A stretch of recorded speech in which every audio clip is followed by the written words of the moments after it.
Polres Subang update kasus pembunuhan ibu dan anak.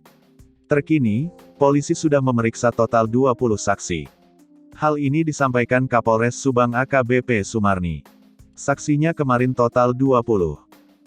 Sampai hari ini masih kita perdalam lagi, mohon waktu, kata AKBP Sumarni, Senin, tanggal 23 Agustus tahun 2021. Terkait dengan pelaku, Kapolres menyebutkan, dari hasil olah tempat kejadian perkara terindikasi untuk pelaku lebih dari 1 orang.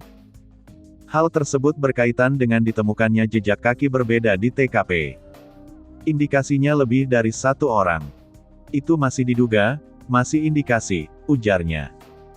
Disinggung dengan pelaku berada di lokasi saat pihak kepolisian menggelar olah TKP, Sumarni menjawab agar bersabar dan akan dipublikasikan lewat rilis kepada awak media.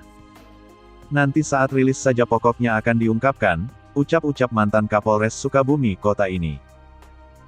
Sebelumnya, Tuti Suhartini serta Amalia Mustika Ratu yang merupakan ibu dan anak ditemukan tak bernyawa ditumpuk di bagasi Toyota Alphard, Rabu, tanggal 18 Agustus tahun 2021 pagi.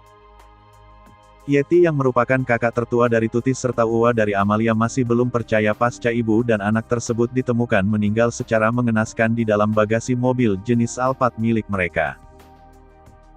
Saya masih belum percaya sampai saat ini mereka berdua sudah tidak ada.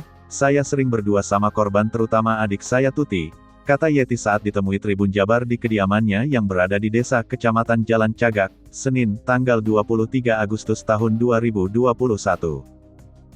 Menurut Yeti, dirinya sempat tidak percaya setelah mengetahui kabar buruk tersebut dari keluarga mengenai Tuti serta Amalia yang ditemukan tewas.